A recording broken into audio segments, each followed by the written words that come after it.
tell your story. And I don't know if you guys are filmmakers, but tell your story how you can tell it. Some people can do that from a stage and speak into a large group. Others can do it through poetry. Some might do it through a book group, but please, your story is powerful. It is not only free for us individually to tell our story, but what it does to other people when they hear our story. So please tell your story.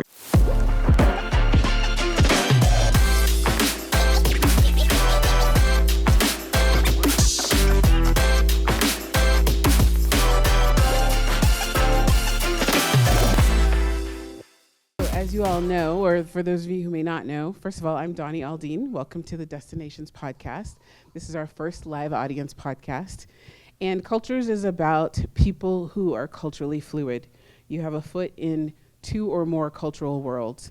Whether you grew up abroad or you are mixed race, you have parents from multi-ethnic heritage, we focus on that audience because everyone should feel fully seen, heard, and understood. And so, Emil, I've had the pleasure of interviewing a few times. This May, I flew in from Europe, I think, to interview him at Series Fest in Denver, along with America's Shark, Damon John. So you'll hear a little bit more about Damon with Emil's bio. So let me tell you a little bit about Emil. Emil's a writer, producer, and director. He's worked in the film industry for 2 decades now, acting in productions such as Reading Rainbow, Sixth Man, Beloved, Gridiron Gang, and Dwayne Johnson, starring Dwayne Johnson, and NBC's E-Ring.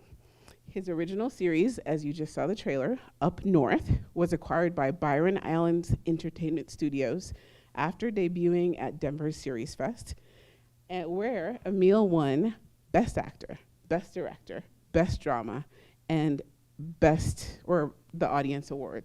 He pretty much swept the whole thing.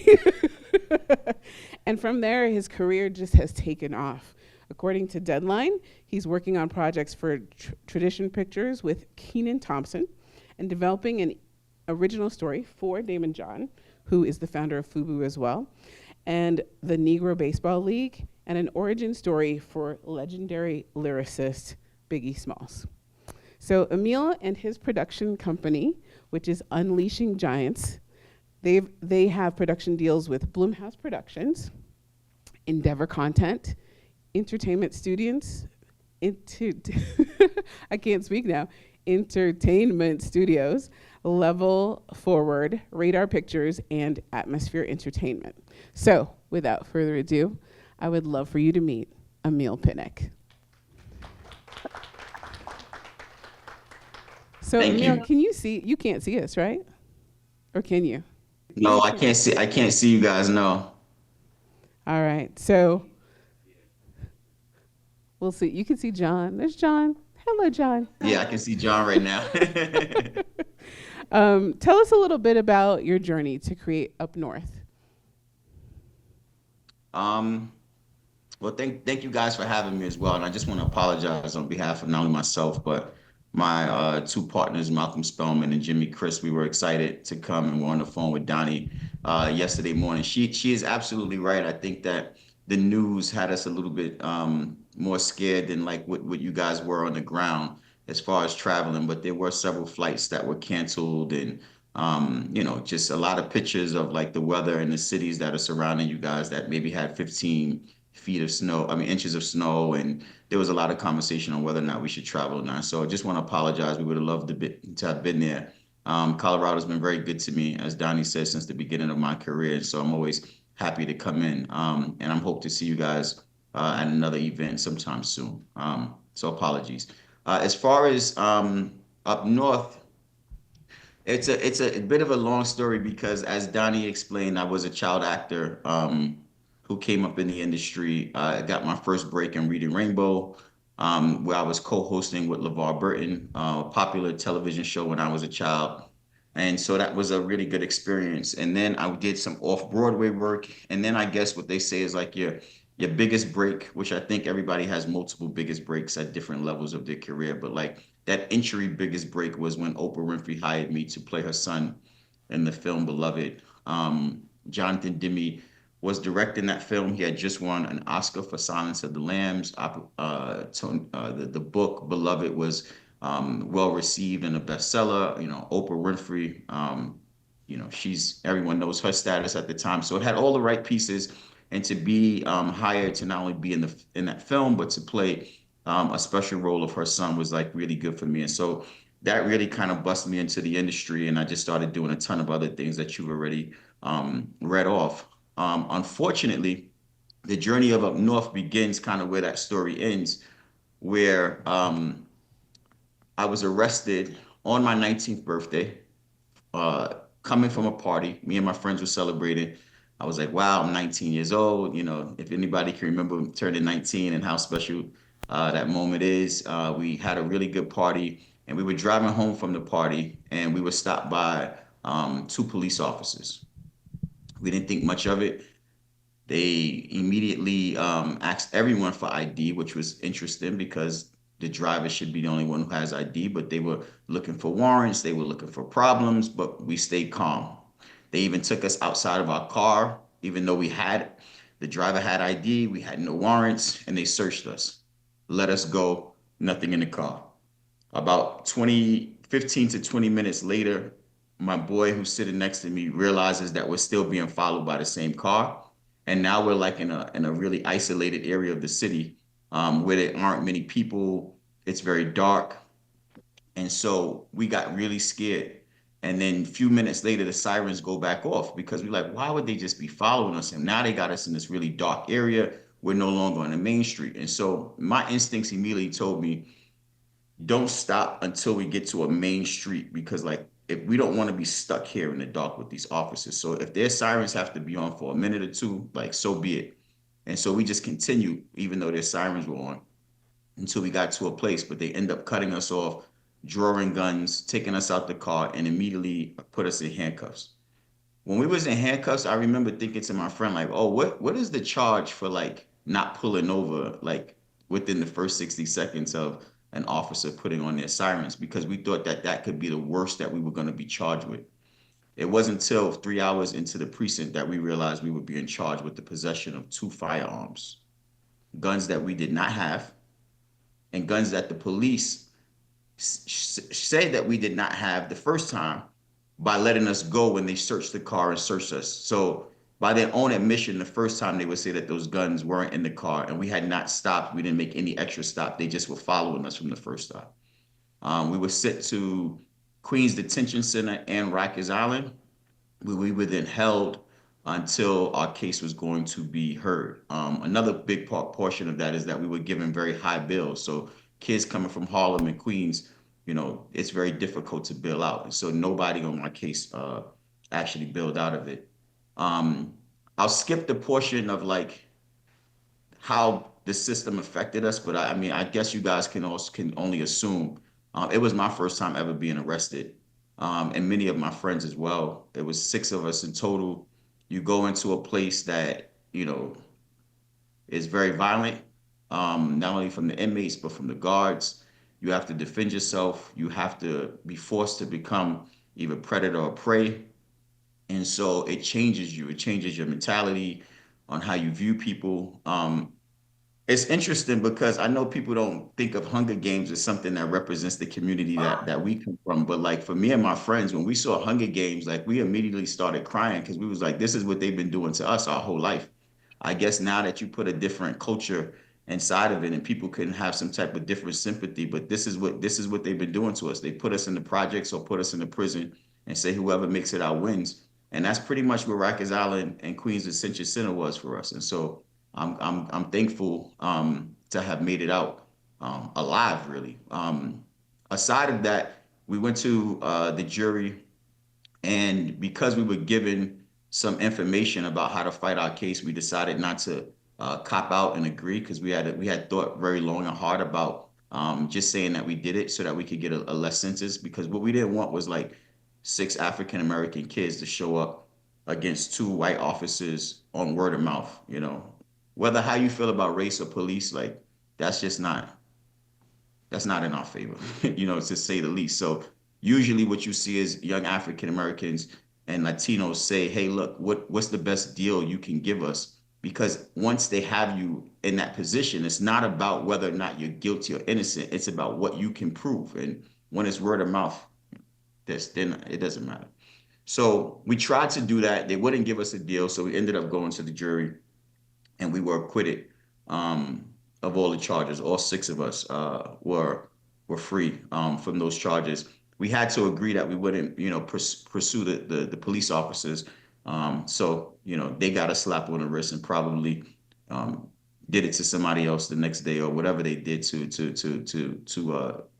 put those firearms on us. But that was the cost of our freedom at that particular time. And so what I wanted to do was I felt a responsibility to tell our story and to educate our community and audiences on like what happened to us, but also to use it as a learning lesson on like how to deal with the system, exposing things that we encountered in the system. And so we decided to do Up North. Up North is a popular term for upstate jail in the state of New York, and so that's why we named the series Up North. And so that's how we kind of came to creating that series. Thank you. As you can see, Emil is very engaging. He's one of the best people I know in terms of making relationships with people and storytelling and really captivating an audience. So I know at one point when you were incarcerated, here you went in an innocent man, but there was one point where you almost were a criminal. Can you tell us a little bit more about that? I mean, like it really goes back to that Hunger Games, method. Like, so, even though I was acting and I was doing different things, I come from, a place in Harlem, 107th and Madison Avenue, where it's very violent. Unfortunately, gunshots is the norm. You don't even duck. I've seen people, stabbings and things that me and my mother just walk past as almost as if it doesn't happen. It desensitizes you growing up in that community. What my mother and Aunt Sandra and my grandmother tried to do is continuously put me in programs so that I wouldn't have to be in the community, that I would just, I was always in acting program, a writing program, a debating team, a basketball thing. And so a lot of parents decide to do that when you have to be raised in those communities, but you still are seeing things, you're still impacted by it. And so one of the things when I went to jail, there was a lot of kids crying and scared because of stories that they heard. But for me, I wasn't really that scared because it wasn't guns inside of there. And I know that might sound like crazy to somebody else, but like I had grew up in a community where a gun is a normal thing. And so I was like, how bad could it be? They taking us from the projects where there's murders and putting us in a place where there's no guns. I almost felt like, what's the worst that could actually happen? So that was my mentality when I was inside of there. As far as like you become a criminal, yeah, it's just like, I forget the lady's name who's the lead actress in Hunger Games, but like they snatch her up and moments later you see she has to survive. And so that was our life. Like we had to survive. We had to stick together and we had to be willing to do anything that we needed to do to stay alive and to protect each other, to not be bullied, to not become prey, because once you do that, there's extortion, there's physical harassment, it could even be sexual harassment. So like, there's a lot of things that you got to do. And so that's what we did. And so we did that in order to not only protect ourselves, but also to remain atop of the hierarchy that was there. And we had friends that we came in with together. We had people that we knew from the communities that was there. And we just banded with each other so that we could protect ourselves until we were able to, get out of that situation and have our case be heard. But yeah, you forced to become a criminal because no matter what you're doing, even if you're protecting yourself, you're still breaking the law at some point. You got to acquire a weapon that's illegal. You got to use the weapon in a way that they're saying is illegal, whether it's self-defense or not. Um, you got to carry that weapon with you in places that it's not supposed to be, or you have to just decide that you're gonna, become a victim. And so that's traumatizing. Very much so. So from that, you transitioned to a successful Hollywood career. I mean, that's an amazing transition. Tell us a little bit more about how you did that and what advice you'd give to other people who want to transition from where they are to where they want to be. So when we were completely free of all of our charges, and I decided to tell my story through the arts and through my gift of storytelling. At that time, I had not written, directed, or produced anything. I had only been an actor, right? And so, just like they told LeBron James, shut up and dribble, there's that same mantra in Hollywood, right? It's like, shut up and perform. For you to be like the lead writer, director, producer of something is not, it's not, they're just not going to let you walk into to do that from an actor's perspective. And so I went through Hollywood trying to sell my story. No one wanted to buy it, especially not with me as the writer, director, producer. I had some interest in just selling the rights of the story. And so that just really didn't interest me because I felt like this was my story to tell. Like I didn't want to hand over the rights to someone else to tell the story that I'm so passionate about, that I believe I'm the best authentic voice to be able to tell it. And so that was hard to walk away from, especially when I didn't have any other deals. I didn't even have an acting agent at the time because you know, like they say sometimes you perceive, guilty, you're guilty until you're proven innocent. So when I got arrested, a lot of the industry was like, "Oh, this bad kid, we knew it." It was like this persona of like, we knew you weren't, this Oprah son good kid that you had made yourself out to be. So I didn't have a lot of support. And through my wife's encouragement, she was like, just do it yourself. Just like try to make the show yourself. And at that time, I hadn't even made anything. This is my first piece of art. But she was like, I saw you hustle up things. I saw you build things from scratch. And so I went on a journey to try to raise $150,000 so I could shoot a concept that would help me pitch the show, and ultimately end up raising $500,000, which gave me enough to do the entire show and not the concept. And so through my relationships with leadership at Queens Detention Center and through Rikers Island as well, I was able to go back to the same jail that we were housed in and actually shoot the pilot. And so I wrote, direct, produced, and starred in the pilot. We made it 100% independent from independent financing. And then as Donnie said, we went back to Series Fest, which is in Denver, Colorado. I remember we went there with like 8 of us. We were so broke that we only could afford one hotel room for 8 people. So we went to Target in Colorado and we bought like a bunch of mattresses, air mattresses, and we put some on the floor. And so every day we would rotate. Somebody would sleep on the bed one day, somebody would sleep on the mattress the other day. And we were just so happy to be at Series Fest because it was like we could screen our work. And we weren't even gonna go to the award show. The only reason why we went to the award show because they had free breakfast. They was like, "Yo, it's gonna be free breakfast." So we was like, "All right, let's just go." We didn't know we was even gonna win anything. And had we not shown up, I don't know how it would be an award ceremony because we won every single award. So it was just like a blessing in disguise. The advice that I would give is you got to believe in yourself, and take a chance. Take bet on yourself, and not like this like blind faith, but like knowing your skill set. I knew I was a really good storyteller. I knew I had an eye for talent.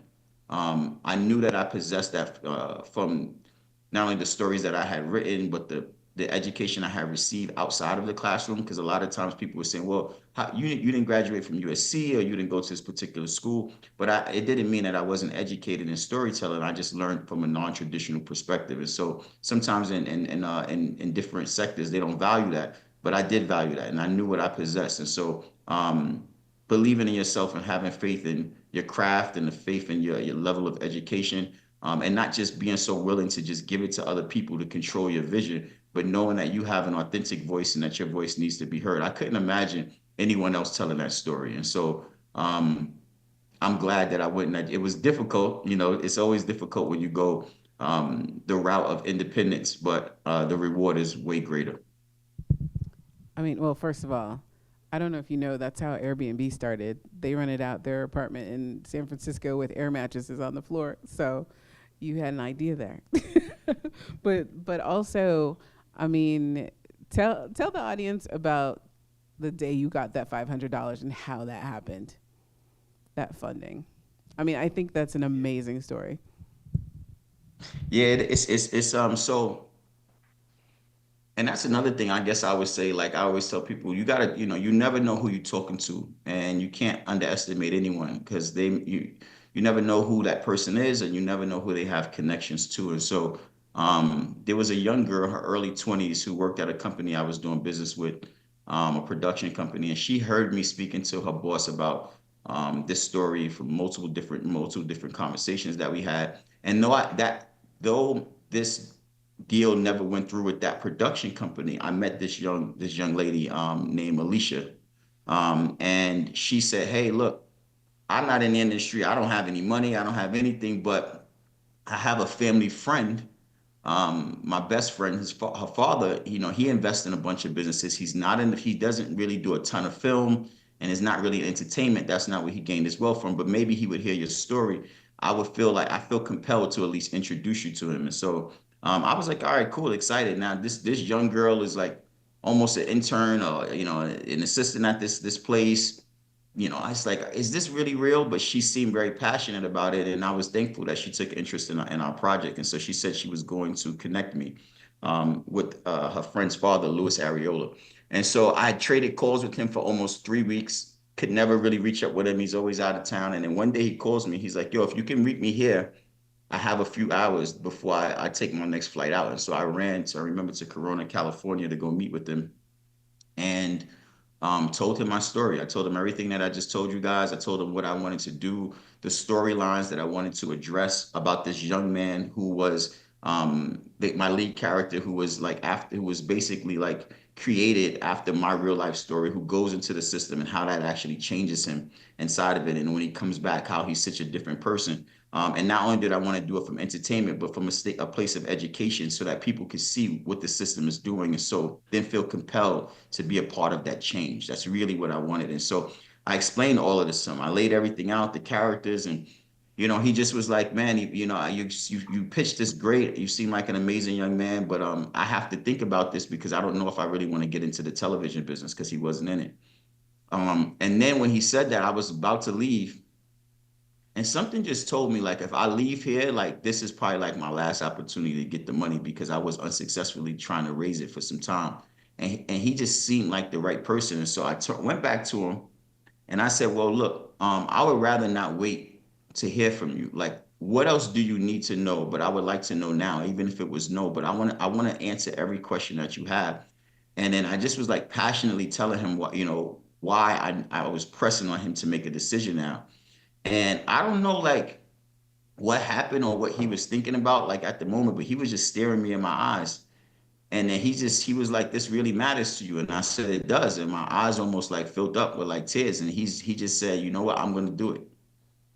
He said, "I'm leaving the country today and I won't be back for a few months, but I'm going to give you the money.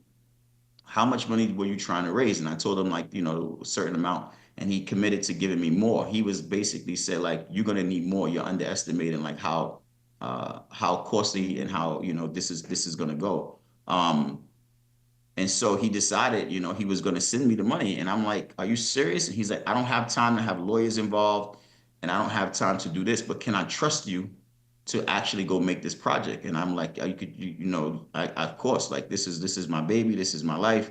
And so he says, like, "I'm gonna wire you the money, give me your wire instructions, and when I get back out the country, then we're gonna do the contract." And in my mom, like, is this dude really telling me he gonna give me, close to $500,000 with no contract, send it to me?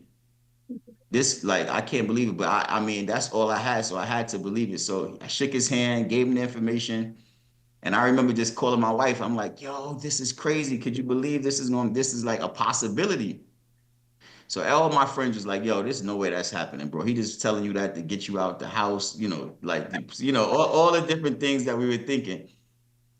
And I remember going, like, me and my wife were trying to stay up, but my wife was staying up all night refreshing that the Chase app. Like, did it hit? Did it hit?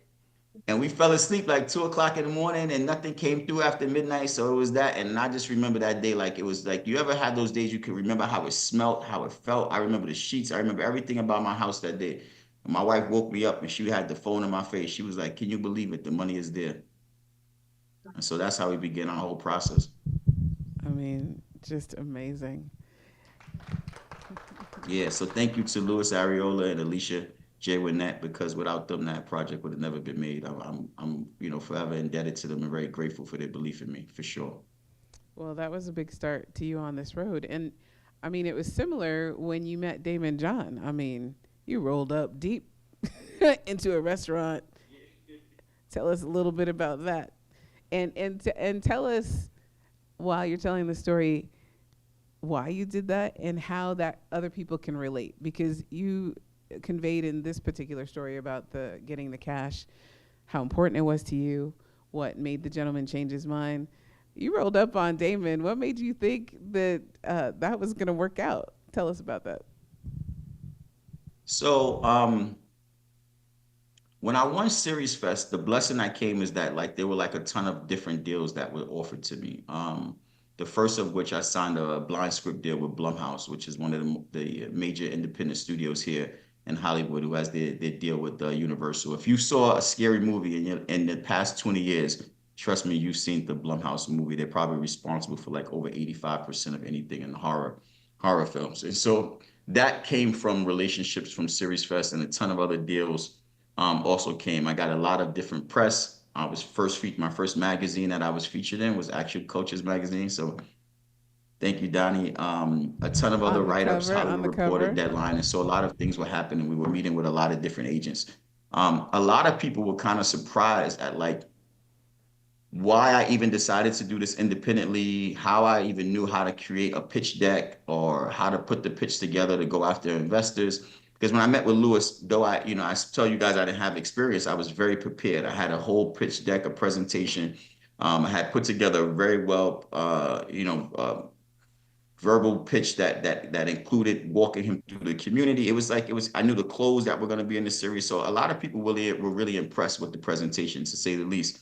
And so I met with a bunch of different agents, and a lot of agents would always ask me, well, how did you know how to do this if you never did it before? And why did you believe that you could do it? And so I remember meeting with an agent in Hollywood, and he said that to me. And I just said to him, like, do you know who Damon John is? And he just starts smiling. And he's like, yeah, why did you mention Damon? And I go, well, Damon is from New York City. He's an African American man. He came up, he's dyslexic. Came up in with this mom raising him single parent after the age of like 10, very similar to myself. And so it's just someone that I always kind of admired, and his business acumen and the way he believes in himself and puts his stuff together. Everything that I did for my film was built off of like the videos that I watched from this guy, Damon John. Like, and I actually have a poster of him in my room. And I was getting emotional because every time I talk about Damon, it's because it's like I really used to mirror everything that I did like around this guy. Like it's like a basketball player who just obsessed with Michael Jordan, like LeBron was. Like he wore his number, he did everything like him, or Kobe to Mike. So like he was my Michael Jordan. And so I was explaining this, and this guy just starts laughing and he's smiling. And I'm like, what is this? Is there like what's the smirk for? And he just says, well, Damon John is my client. And I didn't know I was speaking to his agent at all. And he calls him up and he's like, tells him the story. And Damon, in true Damon fashion, is like, hey man, I'm glad that I can inspire you. Like I didn't know, it's always good to hear that I'm doing that for young men who come from our community. And he says, the next time I'm in LA, I'm gonna call you and I'm gonna let you come meet me. And so he calls me up a few weeks later. He's coming to LA and he tells me to meet him at Soho House in LA. And the way he tells the story, which I guess is pretty much really true. I pull up with like 6, 7, 8 guys. It's like really deep. He said it Um, was 8. and he says we came and we ordered everything on the menu. Like he tells a pretty funny story. But I mean, I guess we did. I didn't. I thought that would be the last time that I met him. And so I was just like bringing my guys. It was just one of those like, yo, I'm gonna meet him. Yo, come. We all gonna come. And yeah, we did run up the bill. We watch him on a show where he talks about all the billions of dollars his brands have made, and so we felt like it was cool to order up the menu. And so yeah, we still look back and we joke at that. But yeah, that relationship, didn't end as I thought that it would, and it didn't end because of Damon. He's just a really special guy that can see things in you that sometimes you can't even see in yourself. And so he knew I was a young guy entering into the industry and needed some guidance. I needed some financial intelligence that I didn't possess. I needed some humility that I didn't possess at that time, and some structure in my life, entering into an industry young and just having deals and not knowing where to go. And he kind of was like, listen, I've been through that before. And he wrapped his arms around me and to this day hasn't let me go. And so I'm just very grateful to have someone like him in my life, to be able to steer me in the right direction, so I didn't have to fall in some of the pitfalls that he's fell in. And outside of that, he's just a really good friend, just one of the most caring men. You know, I think I don't know if I'm saying it right, but there's this old saying that says like you shouldn't meet your idols.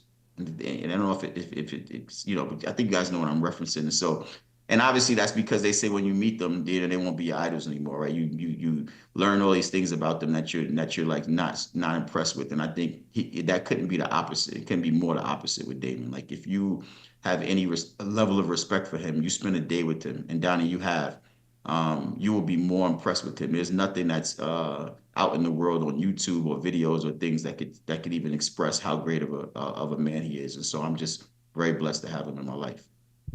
Yes, he's amazing. And I think your relationship is amazing. For those of you who don't know, so Damon John is of Trinidadian heritage. I'm Trinidadian Costa Rican, so we bonded over that. I promised him some roti that I still haven't gotten to him, but yes, one of these days, he is as amazing as Emil says. So Emil, I know Damon gives back a lot, and I hope you all see. I mean, the great thing about the stories that Emil tells, each one of us can do these things. You know, how do we transition from where we were to where we want to be? How do we create relationships? You know, respect everyone because you never know with whom you're speaking. All of those things, and Emil embodies all those things. Again, I've never seen anyone who I'm in awe when I'm with. I'm like, can I be you? I need to, I need to learn how to be like that. But he also gives back, and I know Damon's big on giving back as well. But Emil works with underserved communities, with students to show them filmmaking and storytelling and that type of career. Tell us a little bit about your work there. Yeah, absolutely. I'll just go back a little bit and then I'll be fast. I know we have next session coming up, but when I did up north, there was a really important piece that I didn't know how to put together, which is called a series Bible. And quickly, a series Bible is like it's your show in 5 years. So they want to see what season one, season two, season three, how are the characters going to evolve, who's going to die off, who's going to come in. It's all put together in a document that's referred to as a series Bible. And though was able to successfully create the pilot that I told you guys about, that was one episode. I didn't understand how to build out a full presentation. And so Malcolm Spellman, who you guys are going to meet next, and who we're going to talk about our relationship in another session. So I won't dig deep, but he was one of the guys who came in and helped me to do that. There's a saying that says like, to whom much is given, much is required. And I have been like blessed with so many people who have saw deficit in my life, whether it's like not having a father, being raised in the community that I've come from. I don't have a high school diploma. Like I don't check any of the fancy boxes, but I have been so blessed with people who have seen beyond the checklist, and who have come and saw genius in me, and who have provided me with opportunity despite all of those other things. So Malcolm is another one. Damon is one of those guys. Obviously, Luis Ariola was as well. And so the story goes on. And I think what Donnie says when she says that I build these relationships, you know, I don't have a secret sauce. I just put my heart out there. I just put who I am. I just tell my story, and somehow it's been able to connect with certain people. And so being blessed with so many relationships, we created a program called Unleashing Giants, which goes into schools, mostly in underprivileged neighborhoods, to provide students with an 8-week program where they're taught how to write, direct, produce, and star in their own movie. The students do it all completely themselves. We could provide them with all the camera equipment that we would provide any independent project that we produce. And when the film is actually done, it's then premiered in a local movie theater in their community. They walk an actual red carpet. We have a ton of press that comes out. There's an award ceremony for these students. And it's our part. It started with me recognizing how blessed I was from people like Malcolm and Damon, and then now being responsible, right? Damon and Malcolm always reminded me, right? Each one teach one, and we're all responsible for the next person. And so these guys have never asked me to pay them back.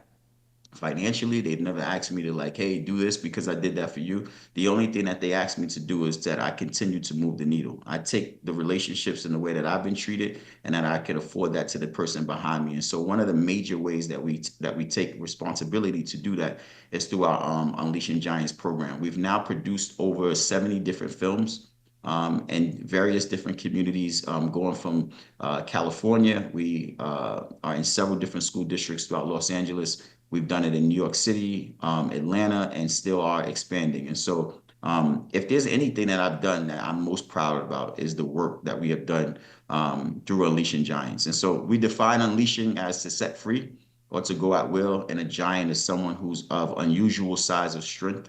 Most of the kids in our community aren't told that they're giants, and they definitely aren't unleashed. There's a cap, there's a ceiling, the same ceiling that they put on my head when they told me I couldn't write, direct, and produce my own television show is the same ceiling that these kids got to look up at because people are placing them right above their heads. And so what we're coming to do is to set them free. We're coming to unleash that mentality, and let them stand tall as the giants as they are. And so we've been able to serve about 20,000 students so far, and we think that's just the beginning. Thank you so much. I love that. Well, let me tell you, the secret sauce is Emil. I know you don't know what it is. Let me tell you, it is you. So thank you so much. As Emil said, we have Malcolm coming up.